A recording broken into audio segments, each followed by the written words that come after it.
chose this area because the wind blew, which then would blow the snow away in the winter, and the cattle and the sheep could graze. And it was they've got some great stories about how they rode to Idaho to get I think it was 3 bands of sheep, which is 2,000 sheep in a band, and Wow. how they visited homesteaders on the way over, and then on the way back, those homesteaders had been burned out by the Indians, and they had a lot of good luck in their lives. That being one, their timing was perfect fair, and it was just fun. Just a handful of people on horseback brought all of these sheep back and crossing the water with them, and great stories, just tough people with endurance for sure. Absolutely, absolutely. And when they did all of that, were they husbands and wives coming? Were they whole families coming? How did all that happen? Mostly it was, the 2 brothers, and then I believe they must have, oh dear, that I'm not sure of, but I think sent back then for maybe girlfriends, but definitely the wives were Norwegian, very particular about that. And then as they settled and told friends back in Norway what a great place it was, a lot of others then came. And so it kind of became a little Norwegian settlement. It's a lot of the families have married non-Norwegians at this point, but for a long time it was pretty pure Norwegian here. Very, very Norwegian. Yep. And then as the generations, you actually have the 6th generation. Is that your children or your grandchildren? Grandchildren, I think, is 6. Yes. Grandchildren is 6. Okay, that's what I thought. Yeah, and our son has at least two of the little boys, I think, will be interested. We'll see as time goes on. So Yeah, try not to, of course, pressure that. right, exactly. That has to be tricky too. But as they were first settling and then they made their way up into Montana, how did they, nowadays you're buying more ranches out, but they started with their land. How did it then start growing and developing, and they moved over into cattle? Do you know that part of the family lore? Well, parts of it. Back then I think it was before even the Homestead Act, and what you settled on, you got. You just came and took what you wanted. And then, of course, Right. there was a Homestead Act, which was 160 acres. But I think they were even before that, and they just claimed it and fenced it. And sheep was definitely first. And then there were the cattle and sheep wars, and which is an interesting story in itself. But then I think it was, sorry? I remember learning about that in school, but I haven't experienced it. So the cattle sheep wars, was it because the sheep pull the grass up by the roots, right? And the cattle and don't eat it down real low, yes, and they're just harder on the grass than cattle are. Right, And then exactly. also lots of predators, a lot of coyotes. And by then, I think it was almost in the 1950s when they then started with cattle, and a lot of that reasoning was wolves and coyotes. Yeah, that makes the death sense. loss. Up in that wild country, absolutely. So it was there. I was reading some of the things you sent me about making do as a way of life on the open range, and how back in the years that the ranch was established, if you were a cattleman instead of herds of sheep, they were sending 2,500 to 3,000 cattle at a time, with a cow to cowboy ratio of 300 cattle to 1 cowboy. That was pretty interesting to read about that. So today, how many cattle do you all have on your property, say, tonight? Oh, about 1,500 mother cows, and then of course, they've just calved, so they should each have a calf, and then so that would be, I guess, 3,000, and then you maybe have 50 bulls, so that's about where you are. A little over 3,000 probably. That's one of those things that, most of us don't have 50 bulls in our backyard, right? Yeah. That's one of those rancher things. that just go in there. And I just was marveling at really how this stuff in the Old West, and then we'll go to today's world, but some of the stuff that you had sent me, this was, I thought, a great quote. It said how barbed wire came to be, and it used to be that the West was not fenced, so all these cattle and sheep and this would have been back in the early part of David's family, like how this all happened with the courage and the endurance, to drive these thousands of head of cattle to the railroad.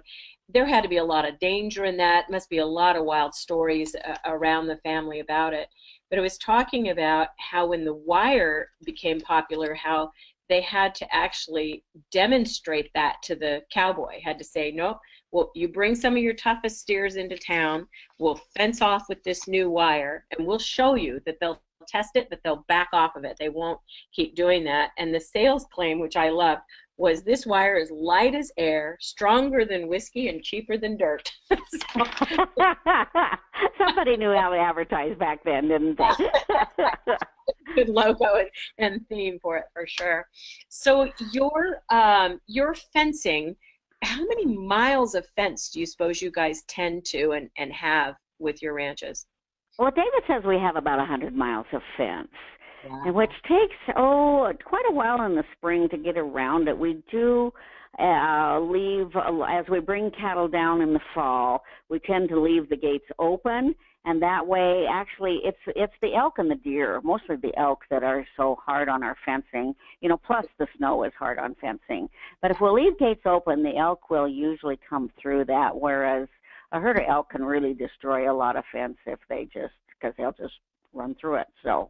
Well, I imagine that doesn't do them any good either, so barbed wire. Well, elk are tough, yeah. That doesn't really seem to hurt them. A horse going through a barbed wire fence is not a good thing, but doesn't seem to phase an elk, so. Yeah, exactly. So you're out in the spring, this time of year, checking all the fences, and if I'm not mistaken, you have quite a bit of acreage, well, quite a bit in my world, of acreage that's irrigated too, is that right? Yes, we do. We're not farmers at heart, but we do have quite a bit of hay. Trying to think about what we put up, but anyway, hay fields, and then we will rotate them maybe every 10 years to rejuvenate that soil and replant. Okay, so there's an actual planting of the hay, and then it rejuvenates. It keeps coming. And so I think David told me it was close to 2,000 acres that are irrigated. So somebody has to, I think that's right. That is right. Yep. Control all that water and move cows out of it, I'm sure, to get something to grow for a while. So one of the things I found interesting talking to your husband one year was there's not a lot of road, but there's naturally roads. I mean, it's like the size of a city. So there are roads all through it, back to your dude ranch, to your home, different ways to get from one side of it to another. And I said, so who do you call? How do you get these roads put in there? And he gave me a funny look because he's lived there his whole life. He says, no, we just bought road equipment. So we have roads in. So that's another one that had to be over time. I think I've seen where the original ranch house was located. And that house, you said burned down, right? It did. It was a big, magnificent house that, didn't survive the fire. Crazy. So we have a picture up on the webinar, and you had sent me these photos. So this is an old-time photo, and they're in front of that main house with the kind of fancy deck, across the top. They're all out there. It looks like it might be for a wedding. Looks like there's a bride and groom on the top floor of the deck. All these families. So what's the story on this picture? Oh, I guess, I don't know as I know the story on that picture. But weddings, were big social events then, and it's not something that, you missed, and you may come and stay for 2 or 3 days. And, social life was rare back then. People worked hard, and neighbors were far away. So when it was a wedding, or same for funerals, actually, it was huge. Yeah, I'm guessing it's a wedding because there's a woman with a veil holding hands with a man. So that's all I'm guessing with Yep, that. yep, that sounds like a wedding. So, It, yeah, and I wish I could see the picture, but I don't know what it is. So, a lot of people dressed in black and a lot of fellas on their horses in the front yard, not outside the fence in the front yard, but in the front yard with their horses. okay. Yep, That was yep. pretty fun too. So let me see if I can. And another one, it probably is the family, and they're sitting outside a log cabin or house, and they're all out like on a big blanket or tarp, and everybody's sitting down. Mhm. Generations of the family. So I'm thinking this was the original family, probably of the ranch. Do you know? I think it was an old time picture, if I'm remembering the picture right, of just a picnic. And was it probably one of the original houses, maybe before they got nice houses? Yeah, right. One of the log cabins, and yeah, Yep. pretty rustic and kind of log cabin, and they're all there, sitting on the ground in their dress, and several generations already sitting there. So I'm sure ranch hands and ranch owners both, and Yep. some are dressed up, and I'm assuming that's probably the heirs as it goes through. So Yeah, yeah. I did find that picture, and it's, yeah, at the original Grundy home about 1905. It says, yes. a lot of hard work. And the last one that's in this series of older ones that you sent me, they're in probably a Model T Ford car, and all dressed up, and Grandma has her hat on, and they're standing in front of this house again, and just looks like probably early 1900s would be my guess. Mhm. Really fun to have this memorabilia and all of these things that are here. So Yeah, and maybe even off to church or something. yeah, Church was yeah, very important to them, and once again, it was not just religion; it was a social affair for them. right. So moving more into our modern day, I suppose, going through these generations, and so many ranches have been selling off acres and getting smaller and smaller across the country. The one that I used to do my retreat work on was the one out of Phillipsburg, and that was also an older ranch, also about 30,000 acres, and they're down to 6,000 privately owned, because each generation has just sold off land to exist and Mhm. to make it all work. So what do you think it is about your family that you all have been able to kind of go through thick and thin and hard times and easy times and all of that to keep this ranch such a success? What do you accredit it to? Yeah, I think stubbornness is a a family trait, which doesn't hurt in some cases like this that you do. And I think lucky enough to have sons in every generation that did love this way of life. It's good land, really productive land, Mhm. that the original homesteaders did a good job, and so there weren't, through the generations, not a lot of bank loans and that sort of thing, Right. and some good estate planning. Yeah, good management, Yeah, good planning. good Yeah, management, definitely, yes. yeah. So Because have that's been very blessed with those things. absolutely, that's a big part of it. And today, along with those 3,000 cattle, and by the way, what breed of cattle do you have? I think I know, but I want you to say. So, what breed of Angus, there's a little bit of cross, maybe a little bit of Hereford Solaire cross in there, but mostly Black Angus. okay? And why Angus? I know every rancher and cattleman has their choice of breeds, but for you all, how did it start with Angus, or did it start with Hereford and move over to Angus? But why? I think, yeah, in the history there's been some Hereford and Charolais.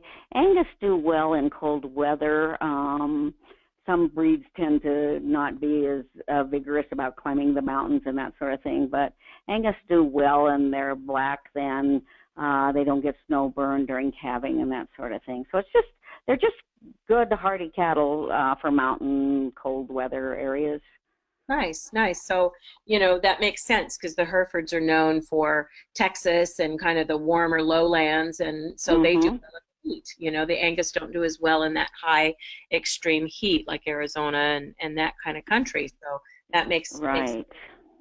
going into that. So today your life is set up, and you and I have talked about this, but it's set up in kind of seasons.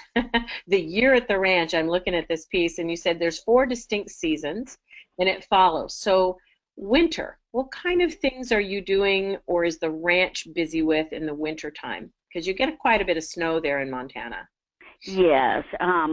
Feeding cattle takes most of the day because we do have, so much snow. So that takes at least a half a day to maybe some after lunch, depending on what there is too.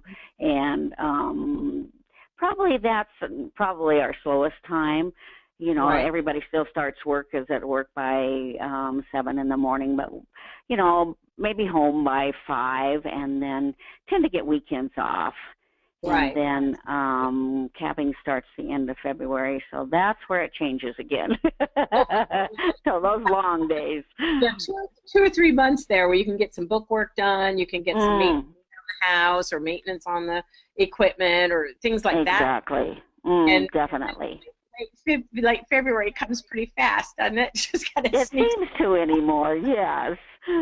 Absolutely. So the calving starts in late February, and walk us through. So what happens in your life as calving season starts happening? So they're not ringing your doorbell saying, "Hey, I'm calving." So, Yeah, no. So the 2-year-olds are the ones that start, and a 2-year-old heifer would be similar to a teenage girl. They're not always physically ready to have a big calf, nor are they always emotionally ready to be a mother. So we watch them 24/7 because once in a while a calf will be too big, you have to pull it, and they may not get it up and nurse it quickly in that cold weather. So that's definitely, we have a night crew and a day crew for them. and then the cows will start maybe a month later, and they are all out. And so we just ride through them in the morning, and then the feeding crew goes through and feeds them and checks them again. And then we're kind of out amongst them most of the day, turning out the pairs. As a cow calves, we make sure that the calf is up and has nursed, and then they get to go out then to clean new ground to take care of that baby. So where the city ranchers would ground their teenage son, you put him on night crew during calf season, right? Yes. I wish. They'd probably love it. So when they're out there with this 1,500, heifers ready to calf, and they're out there, you're saying, as a night crew overnight in Montana in below zero weather, right? That's the reality of it. Are they? Yeah, it can be. Yes. Are they intense? How are the Cowboys living at that time in the middle of the night watching these cows? Are they horseback riding around all night, staying warm that way? Yeah, no, usually on a 4-wheeler we'll check them, and then they always have a horse saddled, and if they need to bring something in, they'll get on their horse and bring it in. Okay. Yeah. But they're out there just kind of listening for the sounds and watching all the heifers to see. Right. Yeah. Probably. Depends on, at the beginning there's not so many calving, and at the end, of course, it's got its cycle. But they're out. They see them about, every hour or so. Are records kept on every heifer? Like, does she wear a tag and have a record of how many calves she's had and that kind of thing? Well, we don't. The registered breeders do that sort of thing, and we're commercial, so we don't. But we do keep a record of how did she calve on her own? Did she have any trouble? What sort of trouble was it? And part of that too is so that then the night crew knows what's happened in the day, and vice versa, and definitely communicate and leave notes about, you better watch, 347's calf, she's not a very good mother, or something like that. Right, and who's young and who's older and different Exactly. those too. Yeah. So most of the what we would think of as veterinary things that we would call if a mare was foaling. As you know, that's my history, is breeding horses. So I've bred and foaled out a lot of horses.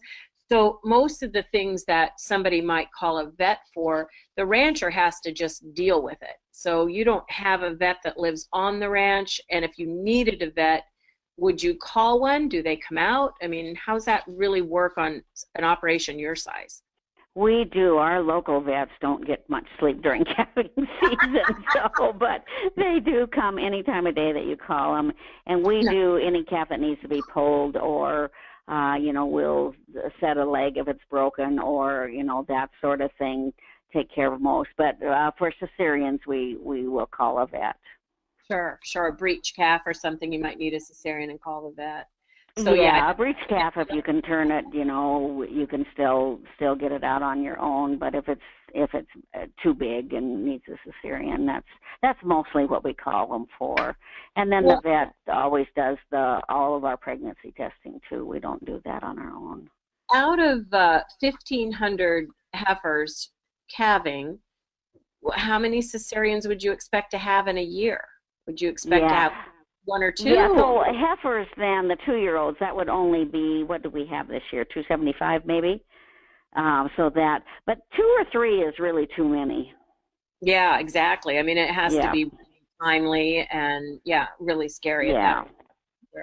For sure. Yeah, but careful about what bull you breed them to so that it's a lightweight birthing bull. Yeah. Exactly. All those things to go into consideration. And with 50 bulls holding their hooves up for the job, right? Yeah. It's like kind of small calves. So then you're branding 1,500 little calves, right? So do you hot brand or freeze brand? How's the branding go there? Yeah, no, we hot brand.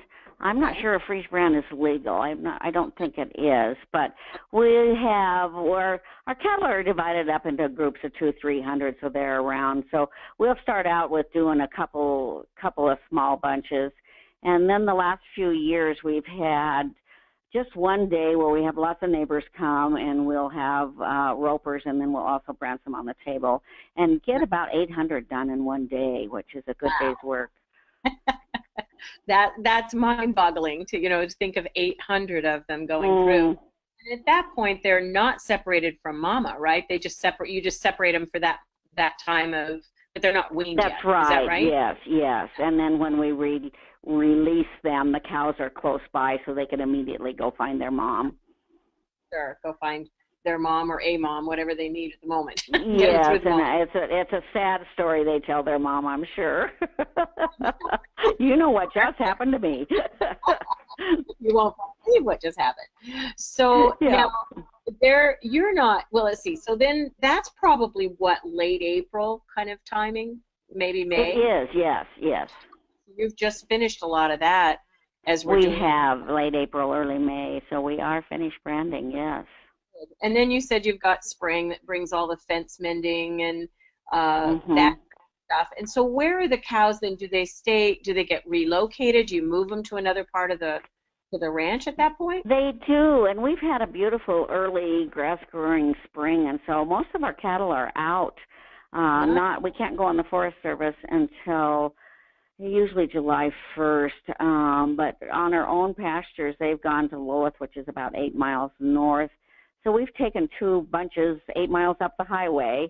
So those big bunches are out. And, and we're not talking up the highway by truck and trailer. We're talking up the highway by herding them along, correct? Yes. Yeah. So we have maybe not 8 miles, but they're probably spread out 4 or 5 miles trucking up the highway. Yeah. Exactly. So now the season that I come see you at is summer, and I'm sure besides the guest ranch that it must be a very busy time for haying and that type of thing. So talk to me as it starts. You've moved the cattle to the other pasture. Things have kind of come along. Days are getting long and warm. What's that time of year for you, for the ranch? Yes, for me it's the guest ranch. For the ranch crew, it's definitely haying season. It takes about 6 weeks to get all the hay put up. And Sure. that's well, that includes some rainy days in there too. If it's perfect weather, you can probably get it done in 4 weeks. If it's, not so good, it really extends the time. Any idea how many tons of hay you guys put up? I think it's about 2,000 tons. 2,000 tons. Okay. That's a lot of hay, Junie, bud. It is a lot of hay, but we need a lot of hay. That's right. I have a beautiful photo of your family up on the screen right now, and you're in this blue tops. This is June over here with the pretty silver hair and the blue top. And what a gorgeous family with these adorable little grandkids of yours. And, it looks like a tough bunch, strong bunch working that.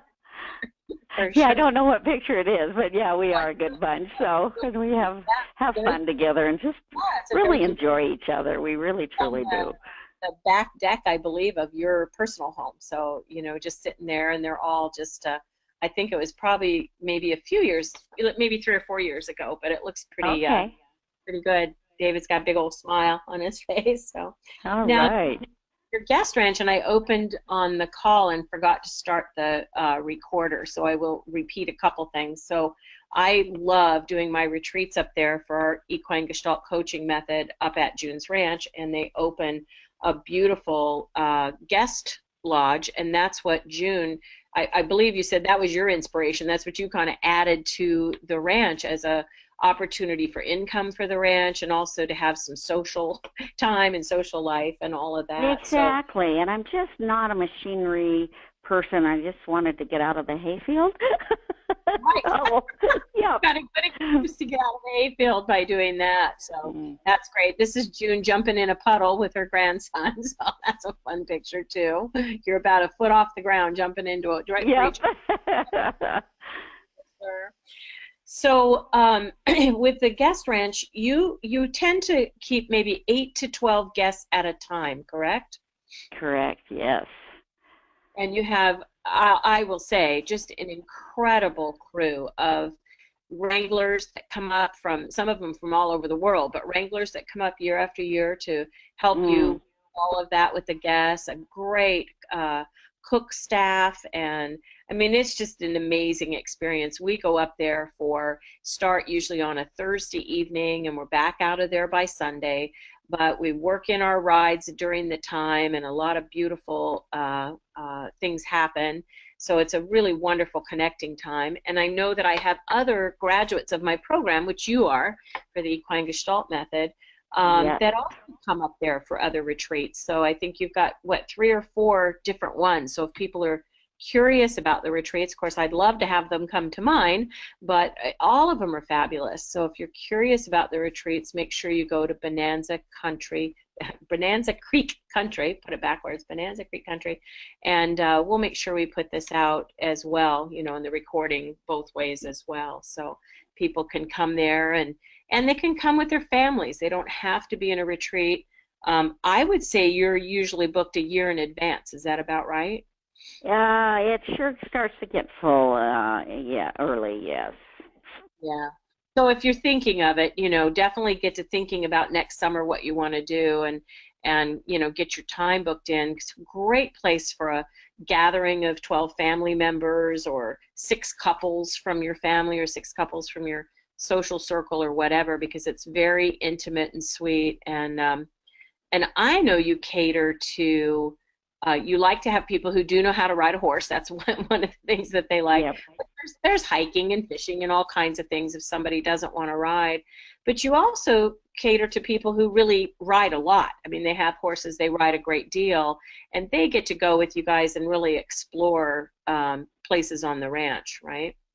Yes, all that kind of stuff. So yes, definitely mostly riding. So, and it's a good place to come and meet new friends. And we have a lot of Europeans and some from Israel and Australia this year, which is something new. Nice.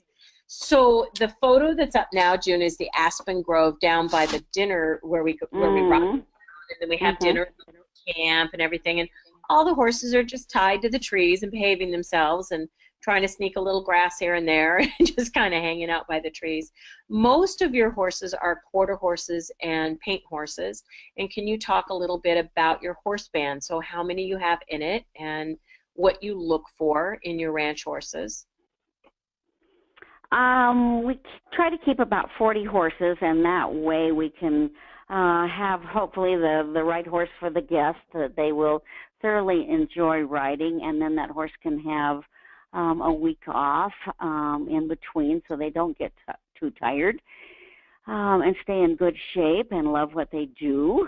And mostly quarter horses, and my favorite horse is, of course, a ranch horse because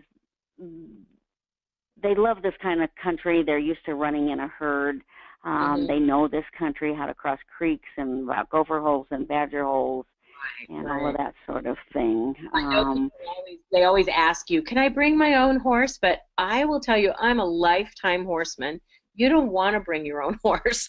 These horses know their job, and they are so soft-mouthed and sweet and really, really nice. And I know one of your rules is that people can you prefer your handlers always to take the bridles off the horses, and of course that's a safety thing, so they never get their mouths banged, and they're used to very good care. I'll tell you, they're always in great shape, and I've never seen any of them cranky about their job. Every year when I'm up there, they're enjoying it. They're definitely enjoying it. So pretty fun. You bring them all in, so you know, you remember my wonderment on how you're turning them out, and they're going out, if I remember, about 350 acre pasture during the working guest ranch time of year, right? Right. Yep. They take off like a herd of banshees, and dun, dun, dun, dun, dun, and they take off, and you don't see them at all. But every morning, the alpha mare, the head mare, has brought this whole herd down to the gate. I mean, she knows her job. They're all down there waiting for June's crew and June to bring each of them up, and there's a round pen with metal feeder trays, just small ones, all around the edge of the round pen.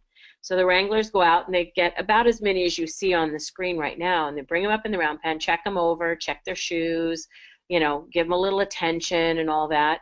And there's a hot list that June says, well, these are the horses that are going to work today, because she's matching up the rider's ability, the rider's age, the rider's weight, the rider's everything with the appropriate horse all the way along. And so she'll say, well, these are the lucky 12 going on the trail today. And then the other, you know, 35 are turned back out. And so it's fun to watch because they don't mind. If they're being kept up, they're like, okay, I get my Omeline, I get to stand here and have my treat, and I'll be saddled, and I'll go for this nice ride, and I'll feel good afterwards, and I'll go join my buddies.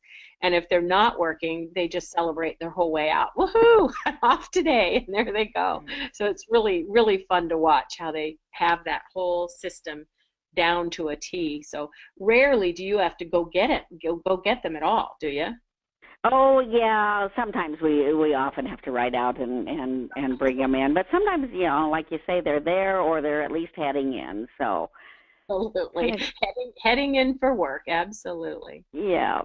Oh, yeah. So let's see. We left off with summer, so I know that's the guest ranch season, and then fall. And so, what is fall like on the ranch? What's the big work or the big event for fall? Oh, it's actually one of my very favorite seasons. It's time to gather. All the cattle are out either at Lowith 8 miles away or up on the Forest Service, and we just start bringing everything in, and it's just a fun time to do that. And we'll often sort the steer pairs from the heifer pairs, and love that sort of work. You can get some really cold days where you think your toes are going to freeze off, but you can get some beautiful fall days too. Absolutely, absolutely. And so then end of October is usually end of October is when we ship, and we sell all of the steer calves. They go to a feedlot, and then we keep 200 to 300 of the best heifer calves to go back into the herd. Nice. And then the others are often sold as replacement heifers, that the quality is good enough that someone else will pick those up. Nice.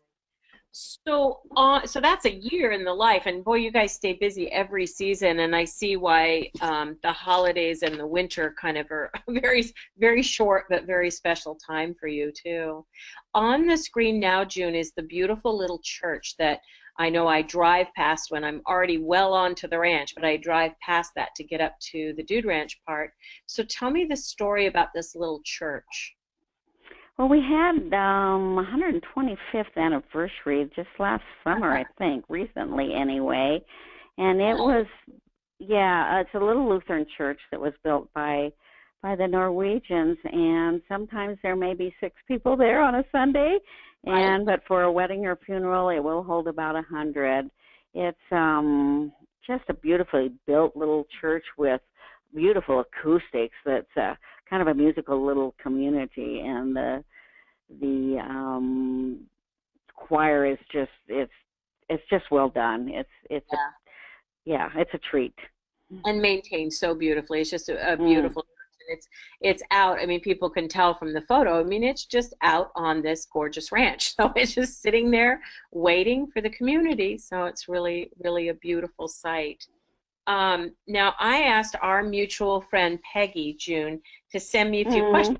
What would she ask? Because she's not a horse girl or a ranch girl. So I thought, I wonder what they would want to know. So you cannot laugh at this question, but she's asking, do you take vacations? If so, where do you go? And what do you enjoy doing on vacation? Yes, of course we do. We didn't much when David was running the ranch and the kids were little. We really didn't do very well at vacations. But of course now every year our daughters both live in New Zealand, so every winter we spend a month in New Zealand. So it's a tough life. Yes. Yeah, so you and I'm actually a great they love to travel. I've been to Spain and Peru on riding vacations too. So yeah. Nice. So you do that for yourself, so that's good. She also asked, what is your social life, neighbors, community, church, etc., and do you have girlfriends? So I know you just talked about the church, but what's the social life on a ranch this size and in your area there? What's your social life? We do get together with friends for dinner, either in our respective homes, or we'll go out to dinner. Sometimes we'll meet up in Bozeman or something like that. I remember when the kids were little, we'd often get together and play cards, and the kids would play. There's street dances in Martinsdale that are fun because everybody comes, and dads dance with their daughters, and it's more that sort of a thing for social life. Right, exactly. And even just the people that come in to help during the Dude Ranch time of year, they return each summer, and so I really see that it has a rhythm the whole year that you have there. The photo I have up here on the webinar now is one of my favorite parts of riding there. It's up on a very high bluff, and we ride up here each year and just look out over the vista. And what y'all are seeing as you're looking at this is all this big, beautiful ranch. And it is quite a feeling to get up there. The wind's blowing through your hair and everything smells fresh, and big sky country for sure with that big blue sky. And those horses know their job. They know that everybody's going to be like, wow, at that point. So they go, oh, it's our chance to rest for a minute. We know they're all going to get their cameras out, and they're all going to be talking about this view. And it is really a moment every year for me. It's a moment that's very special to get up there and look at that entire beautiful big vista. It's kind of like seeing a piece of America before everybody moved all over it and built all over it. It's so virgin and beautiful and pristine. So quite a treat. And I know the groups that we take up there are always really thrilled to do that ride. For many people, that's actually quite a spiritual moment for them, and the reality that someone other than man created this. Yes, absolutely. Undeniable, right? So what, I think I have your grandson, a picture of your grandson riding, but what age do your kids start actually working or going along in the work, moving the cattle and learning this ranch life when they're growing up, like your sons? What kind of ages did they start taking some of the chores and doing some of the stuff and riding a horse and all that? Well, I think they always have chores, whether it's just taking care of the dog or what, but just grow up tagging along a lot, actually, and realizing that, Dad's real busy right now, I just have to sit and wait. And they sit and wait and watch and learn that way as little kids out in the truck feeding, on winter mornings before they go to school and that sort of thing. But Vance's youngest, Tristan, he's 10 and has really gotten to be a pretty good hand on a horse already. You don't want to start them too early because we are working and no one is, always able to be right with them. So, but they learn to be responsible very young and just learn to be on their own. And, right. Yeah. Well, and I guess if what you're trying to do is let them have their own decisions about what they grow up to do, but while they're there, to learn about it and really see the good, the bad, and the ugly of what the lifestyle is and what it all is. So there's a sense of pride, in your husband that I certainly know well, and in yourself that is not mistaken. I mean, it's part of the family, it's part of the heritage, and it's certainly a beautiful part of America for sure. So showing some and of we do feel very lucky that we can work together, as a family, and all that the kids learn, and that I, as a grandmother, love spending time with the grandchildren, and not just playing, but just doing things, accomplishing things together. Absolutely. So there's some other questions that a couple of my friends wrote in, and I think I know the answers to these. So I give it my best shot. So one of them was, do you have different horses that work with the cattle and different horses from them that help the people with healing when you do your EGC work or when I'm up there or whatever? And what I realize is that you've identified the ones that you see have an inclination for being a people pony and stepping up to do the healing and have an interest in doing so. So those are the ones that we usually keep in and pull in and are working with. But they also work the ranch, right? They're not segregated out for one purpose or another. They like doing both. They are not, that's right. Our personal horses tend to be what we call more cowy and just have that natural instinct to really work a cow. And you know that from your cutting time of, yeah. Right. And so some of them are more appropriate for the dude ranch string, and some are ones that you'd say, oh, I'm going to take, Picasso and go up to do the herding of the cattle a long way. But yeah, so you're looking at but there's a lot of good riders that enjoy really, the cowy horses too, yes. Absolutely, for sure. So what do you think you like most about ranching life, June?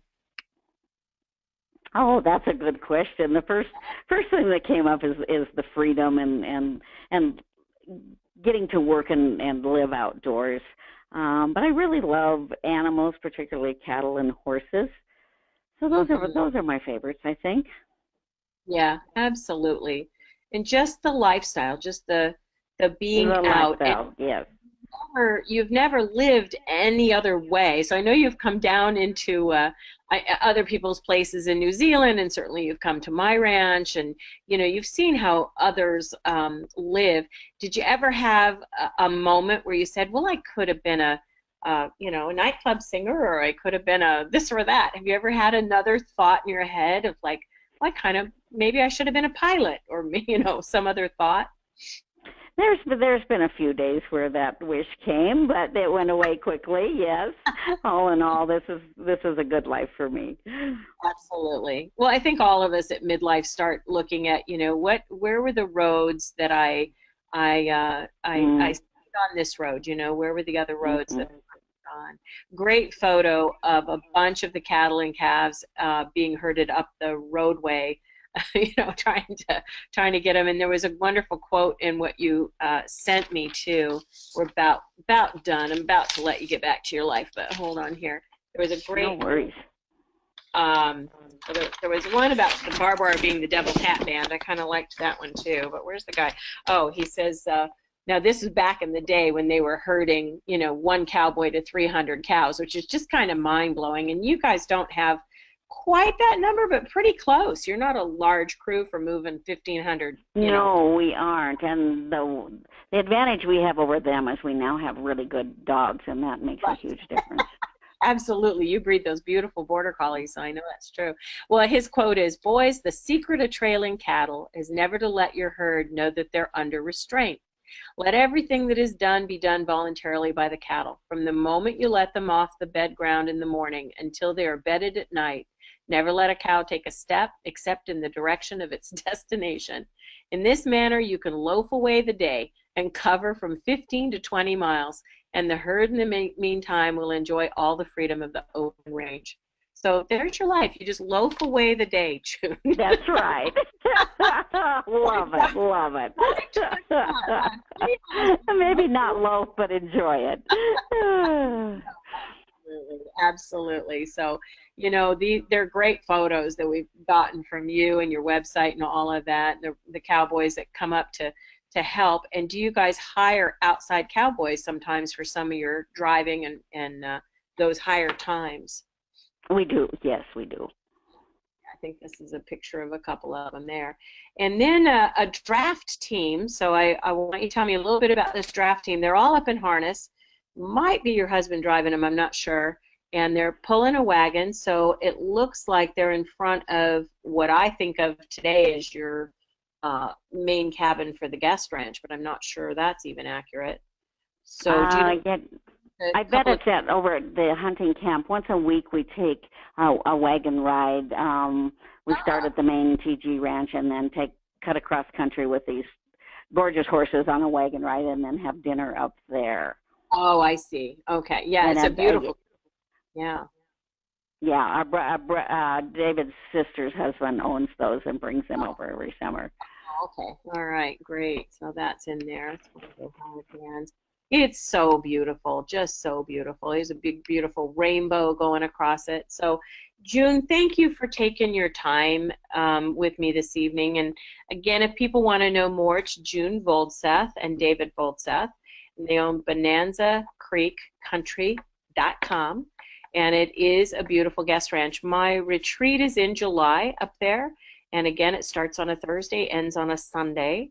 And people fly into different big airports, you know, around Montana. It is a gorgeous drive from the airport. And you end up meeting really interesting women who come to this. Men are certainly invited to come to the ranch. I happen to run a women's retreat up there. So, but contact June if you're interested in bringing your family up there or anything else. June, I appreciate it. I'm going to post this on my website, touchedbyahorse.com, and maybe you'll want to post it on yours. Again, I'm Melisa Pearce, and just really appreciate you taking this time to take us into a little picture of what it's like to have those 4 seasons to work with these cows.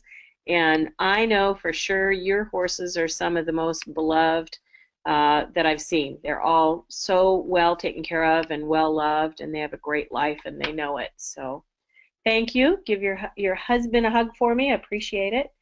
And I guess we'll say do. And thank you so much. Thank you, June. All right. Good night. Good night.